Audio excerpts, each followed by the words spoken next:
Cricket में हर खिलाड़ी bouncer फेंक नहीं सकता है, लेकिन विवाद का नया बाउंसर फेंका है लंदन से ललित मोदी ने। मैदान आईपीएल का है, इसमें निशाने पर खिलाड़ी है, खेल अधिकारी हैं।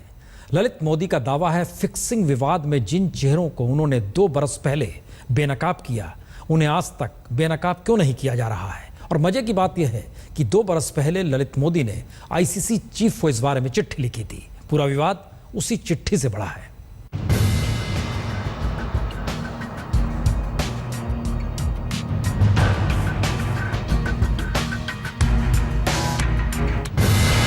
सुरेश रैना, रविंद्र जडेजा और ब्रावो के बहाने ललित मोदी का बीसीसीआई पर फिक्सिंग बम।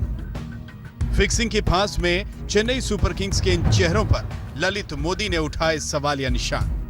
वो ललित मोदी ही थे जिन्होंने 2 साल पहले इन खिलाड़ियों का नाम लेते हुए फिक्सिंग में शामिल होने का आरोप लगाते हुए आईसीसी को चिट्ठी लिखी थी।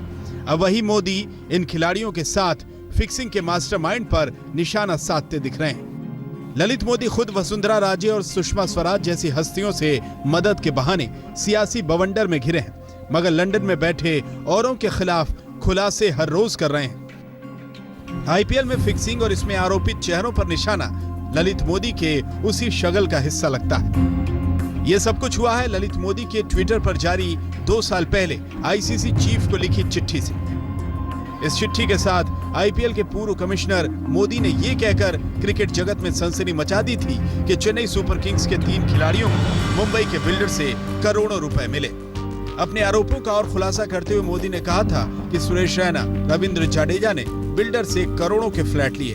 रैना को दिल्ली में 2 फ्लैट, एक वसंत विहार और एक नोएडा में मिला, जबकि जडेजा को मुंबई में सी फेसिंग फ्लैट मिला था। ड्वेन ब्रावो को कैश दिए गए। ललित मोदी ने इस पूरे मामले को मैच फिक्सिंग से जोड़कर इन खिलाड़ियों पर लगे इल्जाम को और संगीन कर दिया। I think it's an internal BCCI politics. I think some people want to get rid of Srinivasan and get rid of him, and which is the right thing to do. And if you see, the ICC president also is the anti-corruption head right now. What is the anti-corruption head, the ICC anti-corruption head, which is Mr. N. Srinivasan, doing to shield 3 players that are from Chennai Super King? I want to know that question, and the world wants to know, and India wants to know.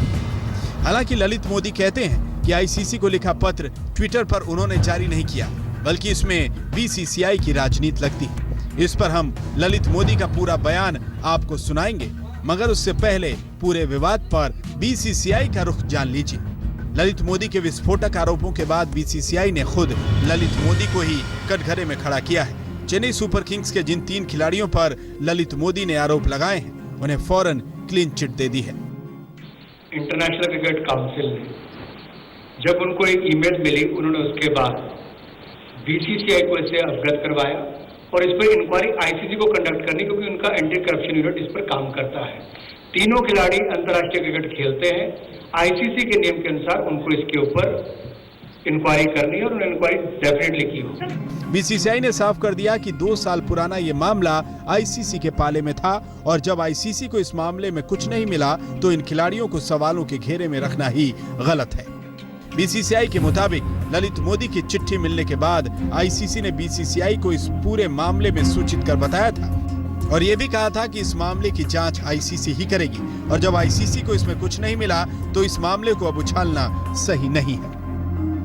जाहिर तौर पर BCCI ने इस मामले से पूरी तरह पल्ला झाड़ते हुए गेंद आईसीसी के पाले में डाल दी। हालांकि ललित मोदी ने हार मानने से मना कर दिया है और पलटवार करते हुए श्रीनिवासन के नाम को फिर से उछाल दिया है। What BCCI investigates, what the ICC investigates, is all before you. I don't have to tell you. It's become a joke. The whole country knows it. All the investigations that have been going on are only because of what I have been telling the media and everybody for the last 5 years. But has anybody bothered to listen? No. Well, now you will listen because I will be exposing all of this every day. खिलाड़ी अंतर्राष्ट्रीय हैं, इसलिए उनकी जांच भी अंतर्राष्ट्रीय cricket council ही करेगी। ये कह के बीसीसीआई ने अपना पल्ला तो झाड़ लिया, लेकिन कई सवाल अनसुने कर दिए। जाहिर है जब बीसीसीआई और आईसीसी दोनों ही कोई जांच करने के इच्छुक ना हो तो फिर ललित मोदी के लगातार ट्वीट्स करने का कोई फायदा नहीं। कैमरा पर्सन अनिल के साथ अतीत शर्मा, दिल्ली, आज तक। ललित मोदी लंदन में है और वहीं से लगातार खुलासे कर रहे हैं। हमारे संवाददाता बोरिया मजुमदार ने उनके लंदन आवास पर जाकर बातचीत की और जानने की कोशिश की कि जिस पत्र से ये पूरा विवाद सामने आया है, वो पत्र आखिर लीक हुआ कैसे? सुनिए इस पर ललित मोदी ने क्या कहा। How come your private correspondence suddenly comes out in the public? My private correspondence was sent to the ICC. I am told today, and I just found out today, the ICC sent it to somebody in BCCI. It's the politics of BCCI. Between BCCI, what they do and what they leak, when they leak. If I wanted to leak it, I could have leaked it 5 years ago or 4 years ago when I actually sent it out. I've been patient and I've been still waiting for the report to come out. Nobody has bothered to do it. I don't know why. I mean, you should ask that question to Mr. Srinivasan or to the ICC or to the BCCI or to Mr. Jagmohan Dalmia. So are you telling me that this email, which now is in the public domain, has been leaked by the BCCI because of their internal politics? Definitely, that's what it looks like. I mean, the BCCI has from time to time leaked out things. I don't know what the reason is. But maybe it's an internal feud between the current BCCI office bearers and Mr. Srinivasan. Who knows? If you look at my timelines from day one, I've always predicted something 3 years in advance. It usually takes media and BCCI 3 years or 4 years to react. Well, I guess they're reacting now. But the fact remains that it is on record. Nothing has been done about it. It's a huge issue. Nobody's talking about match fixing. Everything has been buried under the carpet. What's happened to the Mudgal Commission report? Why the names haven't come out? I really don't know. If we need to cleanse corruption in cricket or corruption in our country, we need to get to the bottom of it. We need to make it public. Why should we be shielding anybody? We should shield nobody. Everybody who is corrupt should be booked and taken to task. But Lalit, these three names are all from a particular franchise. So why do you think why would anybody want to shield names? Why wasn't it investigated? Because clearly the real estate tycoon who has been named in the email today has come out and said he'll file defamation. That's a different matter. That's not my question. My question is, so clearly if he's saying that he doesn't know about it, so the BCCI has not pursued it? Well, let me answer that first part. If he wants to file defamation, he's most welcome to do so. Please ask the BCCI to produce my records on him. He wanted to bid for a franchise and I banned him. He wasn't allowed to bid, and why I didn't allow him. The record is already there. If he doesn't want to make it public, he's most welcome to do what he wants to do. I'm happy to fight him and every other corrupt person on the sun. Why it's coming out now? I think it's an internal BCCI politics. I think some people want to get rid of Srinivasan and get rid of him, and which is the right thing to do. And if you see, the ICC president also is the anti-corruption head right now. What is the anti-corruption head, the ICC anti-corruption head, which is Mr. N. Srinivasan, doing to shield 3 players that are from Chennai Super King? I want to know that question, and the world wants to know, and India wants to know. That's the issue. So are you saying that because Mr. Srinivasan is head of the anti-corruption unit of the ICC, and because these 3 players are from Chennai Super Kings, this will not be further investigated by the ICC? What BCCI investigates, what the ICC investigates is all before you. I don't have to tell you. It's become a joke. The whole country knows it. All the investigations that have been going on are only because of what I have been telling the media and everybody for the last 5 years. But has anybody bothered to listen? No. Well, now you will listen, because I will be exposing all of this every day. So Modi, these are credible people, international cricketers who are still playing for India. So Mr. Srinivasan, a credible person. He ran Chennai Super King and he was the head. He was the most credible person. Who was Lalit Modi? He was a nobody. He was uncredible. He is the person who's been banned. Answer me that question. All of these people. Mr. Srinivasan is the head of the ICC, for heaven's sake. Isn't he credible? Why would he run ICC otherwise? He is the chairman and president of the International Council of Cricket. If he is not credible, God save the country, God save cricket, God save sports. So you are actually saying Indian cricketers who are still plying their trade and playing for India, there are aspersions cast on their credibility, and maybe at some point in time you might be proved correct. So that will mean that the game we are watching is a farce. That's what I call it today. If it wasn't, why did we stop the Mudgal committee from publishing their findings? They went into their findings. They spent years of finding it. Another commission was formed by him. Another commission. How long are we going to have commission after commission after commission? For heaven's sake, can't we have, once the Supreme Court has passed a judgment, can't we get that report public? Why? Why do we have to have another commission, and then another commission, and then another commission? Because it doesn't suit somebody, because somebody else's name is going to come out, or somebody else is going to be exposed. For heaven's sake, let's just expose them and get rid of all this corruption. What's next for Lalit Modi? We will continue to expose the right things. And if you Why now? Suddenly there is... Listen, I didn't start this. Somebody else started going after me. You go after me, you continue to go after me, I will come back. I'm not going to sit back and keep taking your bullets, because I am going to give back, because I have done nothing wrong. My one question, and my one question only, and that is, have I done anything wrong in any court of law that has proved it? That is my first and only question. If everybody answers it, I put it every day out there, but nobody does. Wait and watch if you don't.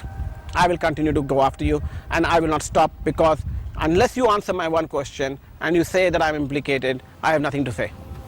So there you have it, Lalit Modi, as aggressive as ever.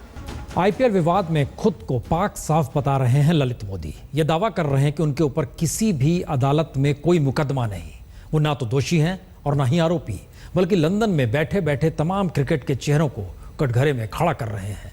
सवाल उन्होंने Mudgal committee की report पर भी उठाए कि आखिर report में नाम सामने आने के बाद भी उसे सार्वजनिक किया क्यों नहीं गया।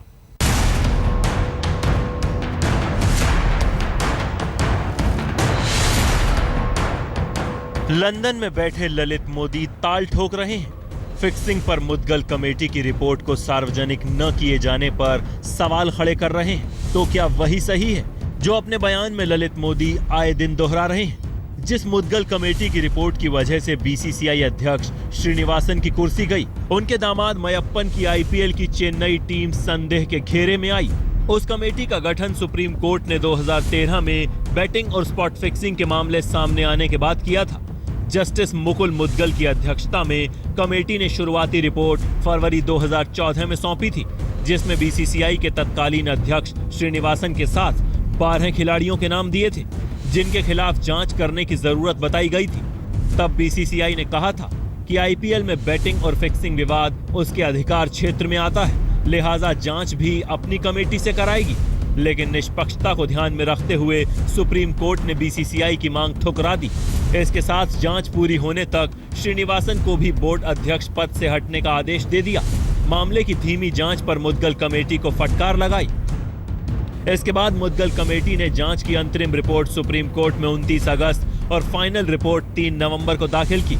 सुप्रीम कोर्ट ने जांच कमेटी के संदिग्ध खिलाड़ियों को व्यक्ति नंबर 1-2 के नाम से संबोधित किया था। कमेटी की दलील थी कि पूरी रिपोर्ट अलग अलग लोगों से बातचीत पर आधारित है, लिहाजा पहचान उजागर करना ठीक नहीं, बल्कि आरोपी लोगों के नाम मुख्य रिपोर्ट में शामिल करने की जगह कमेटी ने अलग सील बंद लिफाफे में 13 नामों की सूची सौंपी थी और इन्हें सार्वजनिक करने का फैसला सुप्रीम कोर्ट पर छोड़ा था। मामले की गंभीरता और आरोपियों के खिलाफ ठोस सबूत मिलने तक नाम सार्वजनिक नहीं करने का फैसला किया गया। लेकिन इसके साथ मुद्गल कमेटी की रिपोर्ट को आधार मानते हुए जस्टिस लोधा कमीशन का गठन किया गया। इस आयोग को ये बताना है कि आरोपी खिलाड़ियों और आईपीएल टीम के खिलाफ कार्रवाई क्या होनी चाहिए। जस्टिस लोधा कमीशन को जुलाई में अपनी रिपोर्ट दाखिल करनी है। आज तक ब्यूरो।